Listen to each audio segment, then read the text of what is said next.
Hey everybody, Professor Moore here, and I have another book recommendation for you. The Slave Ship, A Human History by Marcus Rediker. This is seriously one of the best books I've ever read on the Atlantic slave trade. However, it is definitely not an easy read. While reading this book, there were times that I cried, I got physically sick, and I got so depressed I had to put it down and spend a couple of days recovering. With all of that said, I still believe that absolutely everyone should read this book. This book doesn't shy away from the ugly truth and horrifying violence of the slave trade.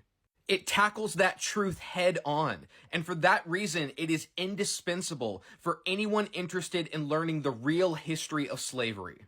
At a time when many schools are whitewashing or banning this type of history, we need books like this now more than ever. One of the biggest takeaways from this book is that slave ships were not just vehicles to transport enslaved people. Abolitionists called slave ships floating dungeons, but they could more accurately be described as floating torture chambers. And this is something that slave traders tried their best to lie about and hide. What's interesting is that the whitewashing and distortion of slavery that we see today is nothing new. This started during the slave trade. Slave ship captains repeatedly testified that they treated the slaves on their ship good and took great care to make sure that they were healthy and happy. But this was a bold-faced lie. Slave ship captains treated enslaved people as property, not human beings. They shoved them into the cargo hold of their ships where there was little to no ventilation. Disease spread rapidly, and many people died from sickness, starvation, or suffocation. Ultimately, almost 2 million Africans died on these slave ships before they even reached a plantation. One of the major milestones in the anti-slavery movement came when abolitionists produced a drawing of the slave ship called the Brooks. This image showed how enslaved people were packed into these ships like commodities, with barely any room to move or breathe. The Brooks could hold over 600 slaves, and during its lifetime, it carried over 5,000 enslaved people from their homes to distant plantations where they were condemned to be worked to death. From the moment that Africans stepped on slave ships like the Brooks, they found ways to protest their enslavement, and slave ship captains found ways to torture them into submission. One common form of protest was for enslaved people to refuse to eat. So in response, slave ship captains used tools to pry their mouths open so they could be force-fed. Enslaved people were constantly revolting on these ships. And whenever these revolts were put down, the captain usually punished the ringleaders in the most horrific way possible to strike fear in the hearts of the other people on board and deter them from following their example. On one British slave ship, a rebel leader was executed, and then the captain forced the other enslaved people on board to eat his heart and liver. On this same ship, a rebellious African woman was strung up by her thumbs and slashed with knives until she died. After another revolt on a different slave ship, an enslaved man was tied to the ship's masthead and left there for 5 weeks. He was barely given any food or water and died as a result. One of the worst punishments that slave ship captains threatened rebellious slaves with was being fed alive to sharks. This was a common practice that is well documented in the historical records. On several occasions, slave ship captains brought all of the enslaved people to the upper deck and gave them a demonstration of what would happen if they were thrown overboard. The captains often took a dead slave and lowered them into the water with a rope and made the enslaved people watch as the body was torn to shreds in a feeding frenzy by sharks. These demonstrations were also used as a deterrent for enslaved people who might want to jump overboard, preferring drowning to a life of enslavement. The goal of this terrorism was to show them that it would not be a quick death, but it would be painful and terrifying.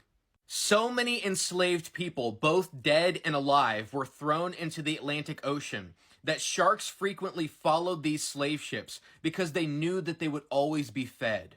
This was such a common form of terrorism aboard slave ships that in 1792, abolitionists wrote a satirical petition by sharks to the British Parliament, asking them not to ban the slave trade so they could continue to get free meals.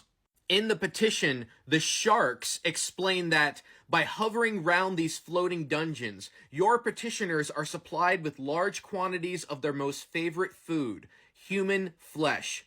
Should the abolition of the slave trade take place, the prosperity of your petitioners will inevitably be destroyed, and their numbers, by being deprived of their accustomed food, rapidly diminished.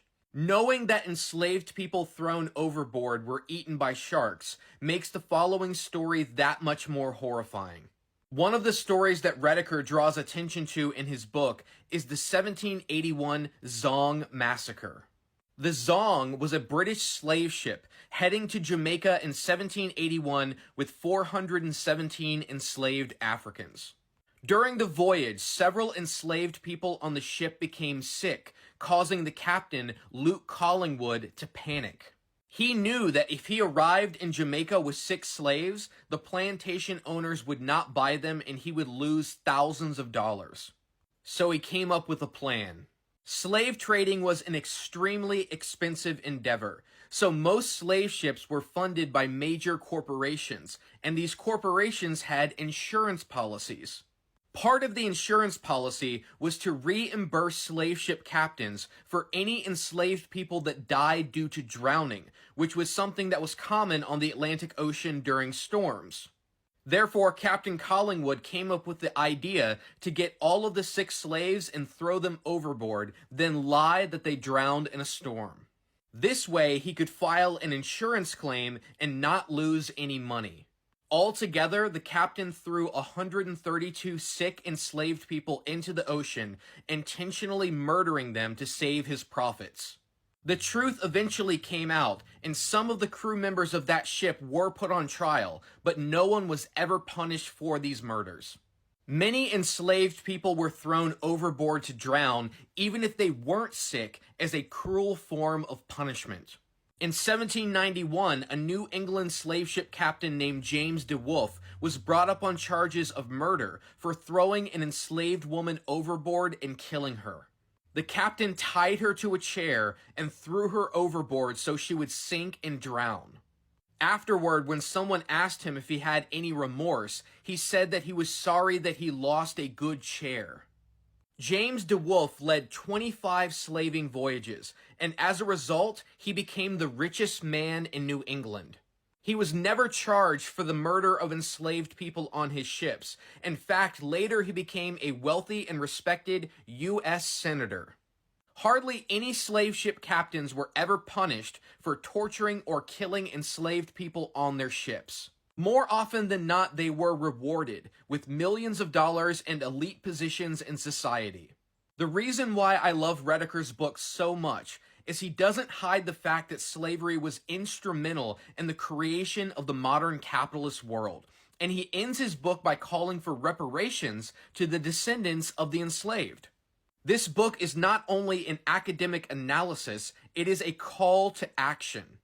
In his conclusion, Rediker says, "What do the descendants of DeWolf, their families, their class, their government, and the societies they helped to construct owe to the descendants of the enslaved people they delivered into bondage?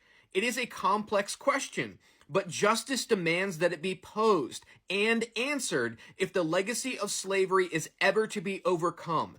There can be no reconciliation without justice."